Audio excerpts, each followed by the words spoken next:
ఇప్పుడు హిందువుల్లోనే కొంతమంది కాసేపు విష్ణువుని పూజిస్తారు. మళ్ళీ అక్కడ నాకు పని జరగలేదన్నప్పుడు శివుడి దగ్గరికెళ్తారు. అక్కడ పని జరగకపోతే ఇంకొక దేవత అంటారు. ఇక్కడే మనం దేవుళ్ళని మార్చుకుంటూ వెళ్తున్నాము.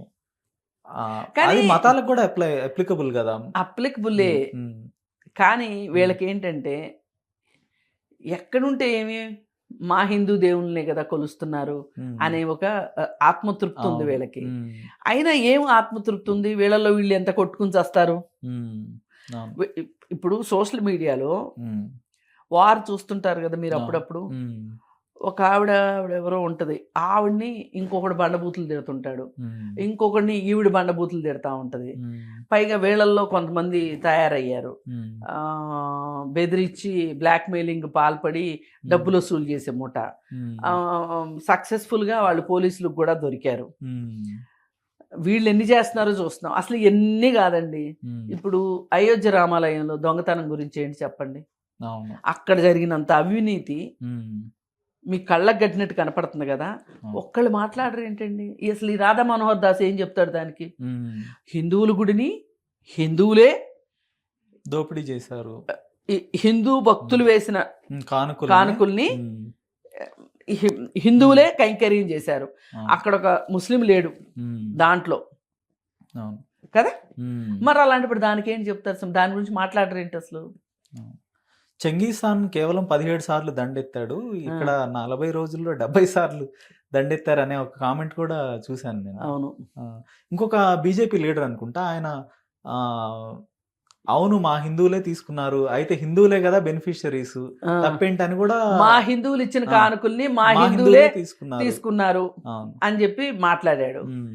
ఆహ్, ఎలా ఉందంటే మా హిందువుల అమ్మాయిని, మా హిందువుల అబ్బాయే అత్యాచారం చేస్తే అత్యాచారం తప్పేంటి? తప్పేంటి అని. ఆ! ఆ! అంతే గదా! అవును. హ్మ్. అన్నట్టుంది వీళ్ళ వీళ్ళ అవును. వ్యవహారం. హ్మ్. అయితే చట్టం ఒకటుంటది. హ్మ్. ఆ చట్టానికి చెయ్యి హ్మ్. చాలా పొడుగ్గా ఉంటది. హ్మ్. ఎప్పుడు పొడుగ్గా ఉంటది? అధికారంలో సరైన వాళ్ళుంటే పొడుగ్గా ఉంటది. అవును. ఈ పాటికి ఇదే హ్మ్. ఏ చర్చిలోనో ఇంత పెద్ద వ్యవహారం జరిగి ఉంటే గనక హ్మ్. వీళ్ళెలా స్పందించేవాళ్ళు, వీళ్ళెలా మాట్లాడేవాళ్ళు. ఒక ఆహ్, పూర్తి కమ్యూనిటీ మొత్తం దొంగలే, పాస్టర్‌లు అందరూ దొంగలే అనే అందరూ దొంగలని మాట్లాడతారు. మాట్లాడేవాళ్ళు. హ్మ్. హ్మ్. ఇప్పుడు ఒక ఐదుగురు అక్కలుంటారిక్కడ. హ్మ్. ఐదుగురు ఆ అక్కలు పంచపాండవులంట. ఓకే. ఇప్పుడు మాలాంటి వాళ్ళు కౌరవులంట. హ్మ్. ఇప్పుడు నాలాగా మాట్లాడే వాళ్ళని ఓకే.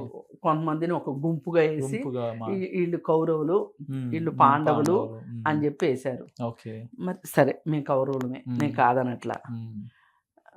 మరి మీరు పాండవులు కదా! హ్మ్. మీరు ఈ ఐదుగురిలో ఒక్కళ్ళన్నా రామ జన్మభూమి మాట్లాడలేదు. అయోధ్య రామాలయం గురించి మాట్లాడరేంటి? హ్మ్. ఒక్కళ్ళంటే అవును. ఒక్కళ్ళన్నా? మాట్లాడలేదు. ఈ మాత్రం ధైర్యం లేదా మీకు? హ్మ్. మరి పక్క మతం వాళ్ళ మీద ఇప్పుడసలు ఆవిడైతే మాధవీలత అన్న ఆవిడైతే హ్మ్. ఆహ్, హ్మ్. క్రిస్టియన్ మతానికి సంబంధించి హ్మ్. పాస్టర్లు చేసే ఏవో వాళ్ళు చేసేది కరెక్ట్ కాదు. ఆళ్ళు కరెక్ట్ అని ఎవరు అనట్లేదు. హ్మ్. వాళ్ళు ఏం చేస్తారు, ఈ తైలం పూసుకుంటే మంచిది. హ్మ్. ప్రేయర్ ఆయిల్ అని అవును. లేపోతే హ్మ్, ఏదో గట్టిగా మాట్లాడితే హ్మ్. వాళ్ళకి పూనకాలు వచ్చేసేయటము. హ్మ్. ఆళ్ళ రోగాలన్నీ కింద డబ్బుని కింద పడిపోతారు. అవును. లేసి నుంచుని నాకు రోగాలన్నీ పోయినాయి అని చెప్తారు. అవును. ఇయన్నిటి గురించి హ్మ్. ఆవిడెంత వెకిలిగా మాట్లాడలేదు. మాట్లాడుతదండి. హ్మ్. మరిప్పుడు మాట్లాడదేంటి? ఈ డబ్బుల అవును. సంగతేంటి? అవును. అసలు పైగా ఆమె ఇంకా సాయిబాబా హ్మ్. దేవుడే కాదు అని అవును. చెప్పి మాట్లాడినావిడ. హ్మ్. మరి రాముడైతే మీ దేవుడే కదా! హ్మ్. మరి మీ దేవుడి గుడిలో ఇంత అన్యాయం జరుగుతుంటే హ్మ్. మాట్లాడరేంటి వీళ్ళు? మాట్లాడలేదు. ఎక్కడ హ్మ్. నిద్రపోతున్నారు వీళ్ళు? హ్మ్. బండి సంజయ్ కొడుకేమన్నా చేస్తే మాట్లాడరు. హ్మ్. అవును. తమకిబ్బంది అనుకున్న విషయాల గురించి మాట్లాడరు. హ్మ్. మాట్లాడరు. హ్మ్. మరి వీళ్ళేమి పాండవులండి నాకర్థం కాదు. హ్మ్. సరే మాకైతే మేమైతే కౌరవులుగా క్లెయిమ్ చేసినా హ్మ్. మేమైతే ఒప్పుకుంటున్నాం. ఓకే. హ్మ్. ఓకే. ఓకే. మరి మీరు పాండవులనుకున్నప్పుడు హ్మ్. మీరు అన్యాయం గురించి హ్మ్. మాట్లాడండి. హ్మ్. అంటే వీళ్ళకి భక్తి దేవుడి మీద లేదు. ఒక పొలిటికల్ ఎజెండా కోసం ఇవన్నీ ఖచ్చితంగా పొలిటికల్. రాధా హ్మ్. మనోహర్ దాస్‌కి కూడా తో పొలిటికల్ సహా. ఎజెండానే ఉంది. హ్మ్. పైగా అతని పైన మహిళల్ని వేధించిన దానికి సంబంధించి ఆరోపణలు ఉన్నాయి. ఆరోపణలు ఉన్నాయి. ఉమ్, వాటిని ఎవ్వరూ అసలు వెలికి తీయట్లేదు, అవును. వాటి గురించి మాట్లాడట్లేదు. ఉమ్, వాటి గురించి మాట్లాడితే తెలుస్తుంది. ఉమ్, ఓకే. అతని మీద చర్యలే లేవు. ఉమ్, అవును. ఇట్లాంటి వాళ్ళు కొంతమంది ఉన్నారు. ఆ మధ్య ఉమ్, ఒకసారి నాకు బాగా బాధించిన విషయం ఏంటంటే, ఉమ్, ఒక అమ్మాయి బొట్టు పెట్టుకోకుండా ఒక దేవుడి గుడి దగ్గర బయట పూలు అమ్ముకుంటుంది. ఉమ్, ఆ అమ్మాయిని నువ్వెవరు అని, బొట్టు పెట్టుకోలేదు ఏంటి అంటే, మేము మతం తీసుకున్నామండి, బొట్టు పెట్టుకోము అని చెప్పింది ఆ అమ్మాయి. ఉమ్, అసలు నువ్వు ఇక్కడ మా దేవుడి గుడి దగ్గర మతం ఉమ్, మారిన దానివి, నువ్వు ఎట్లా పూలు అమ్ముతావు, అవును. వ్యాపారం చేసుకుంటానికైతే మా గుడి కావాలా అని చెప్పి ఉమ్, ఇంకొక అమ్మాయిని పిలిచి అవును. బలవంతంగా బొట్టు పెట్టించింది. ఉమ్, పొగరండి అసలు. అవును. చేయొచ్చు అట్లా?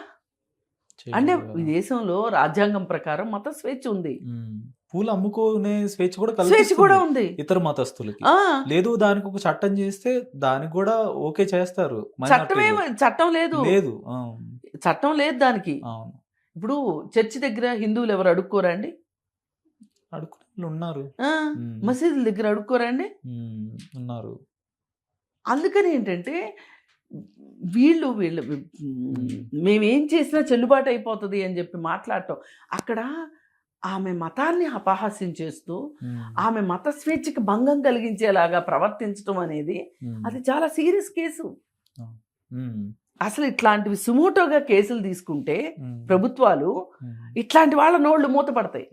ఉమ్, అసలు ఈరోజు ఉమ్, అయ్యప్ప స్వామి గురించి మాట్లాడితే కేసు పెట్టిన చట్టం ఉమ్, ఏదైతే ఉందో ఉమ్, రాధా మనోహర్ దాస్ దాకా ఎందుకు వెళ్ళట్లేదు? ఉమ్, ఓకే.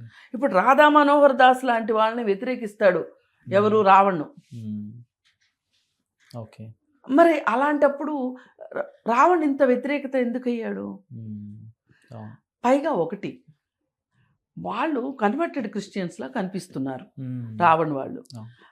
ఇంతకాలం అసలు అతని పేరు తెలియదు. రావణ్ అంటే నిజంగానే రావణ్ అనే అనుకున్నాం. అవును. ఉమ్, ఇప్పుడు అతని పేరు బచ్చలకూర జోసెఫ్ అన్నారు. జోసెఫ్ చౌదరి అని చెప్పి అంటున్నారు. ఉమ్, సరే, చౌదరి లాంటి తోకలు ఉందో లేదో తెలియదు. అసలు అది అప్రస్తుతం. ఉమ్, ఇప్పుడు వీళ్ళ అభ్యంతరం వల్ల ఒక జోసెఫ్ ఉమ్, ఒక సనాతని మీద ఇంత యుద్ధం చేస్తాడా? ఉమ్, ఆయన నేను సనాతని అని చెప్పుకుంటున్నాడు కదా. అవును. ఇక్కడ వాళ్ళకి ఆ ఇగో హర్ట్ అయింది అక్కడ. అర్థమైంది. Okay, okay. Um, okay. అర్థమైందండి? అవునవునవును. క్రైస్తవుడు హిందూ మెజారిటీ దేశంలో సనాతని అని చెప్పుకునే వ్యక్తి మీద ఎలా యుద్ధం ఎలా చేస్తాడు? మాట్లాడతాడు? మాట్లాడతాడు. అసలు యుద్ధం ప్రకటించటమా? ఉమ్, ఓకే. దీన్ని మేము ఎట్లా తట్టుకుంటాం? ఉమ్, ఇప్పుడు హిందూ మతం తీసుకున్న క్రిస్టియన్ మతంలోకి వెళ్ళాడు అంటే వీళ్ళ దృష్టిలో దళితుడు. ఉమ్, అవును. ఒక దళితుడు మాతో మాట్లాడతాడా? అది దళిత మతం వీళ్ళ దృష్టిలో. ఉమ్, ఉమ్, అవును. ఇలాంటి పరిస్థితులు అండి ఇవన్నీ అసలు పరిస్థితులు. ఈ ఓకే. పరిస్థితుల్లో అతన్ని ఆ స్టేషను ఈ స్టేషను తిప్పుతూ, ఉమ్, పైగా ఇంకొకటి ఏంటంటే ఉమ్, అసలు ఇతన్ని ఎలా మీరు అరెస్ట్ చేస్తారు? ఉమ్, అరెస్ట్ గ్రౌండ్స్ లేవు ఉమ్. అని స్టేషన్ బెయిల్ ఇస్తుంటే 1, 2, 3 కోర్టు పదే పదే చెప్తుంది అరెస్ట్ చేయడానికి వీల్లేదు అని. మరి అలాంటప్పుడు వీళ్ళకి ఇంకెప్పుడు సిగ్గు వస్తుంది అసలు? మనం చేసే తప్పు అని చెప్పి ఒక చోట 2 చోట్ల 3 చోట్ల చెప్తే వీళ్ళ దిప్పుడు కళ్ళం ఆశ ఎందుకు చావట్లేదు? అంటే 33 స్టేషన్లు తిప్పాలనేది వీళ్ళ ఉద్దేశం. అంటే రావణ్ విషయంలో కూటమి ప్రభుత్వం కొరివితో తలగొక్కుంటుందా ఏమంటారు?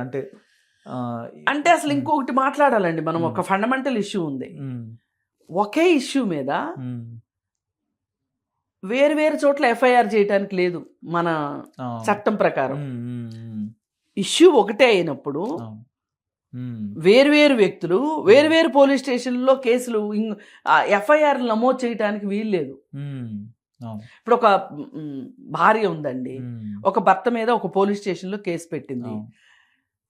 ఇదే పర్సన్ మీద ఇదే ఇష్యూ మీద ఇంకొక స్టేషన్లో కేసు పెట్టడానికి లేదు, ఎఫ్ఐఆర్ చేయడానికి లేదు. ఒక ఎఫ్ఐఆర్ చెల్లుబాటు అవుతుంది, మొదటి పెట్టిన ఎఫ్ఐఆర్ చెల్లుబాటు అవుతుంది. మరి అలాంటప్పుడు ఇంత చట్టాలు ఎవరికి తెలియదు అక్కడ? ఎందుకు ఇతన్ని అంటే ఒక్కటే, నువ్వు ఇలా చేసావు కాబట్టి, నువ్వు ఇలా మాకు ఎదురు తిరిగావు కాబట్టి నీకు ఈ మాదిరి శిక్ష విధించడం న్యాయం. ఇట్లా చేస్తేనే నువ్వు మాట వింటావు లేకపోతే నువ్వు మాటను. హలో, తెలుగు రాజ్యం ఛానల్ చూస్తున్నారా? సామాజిక రాజకీయ జీవన చిత్రణే తెలుగు రాజ్యం.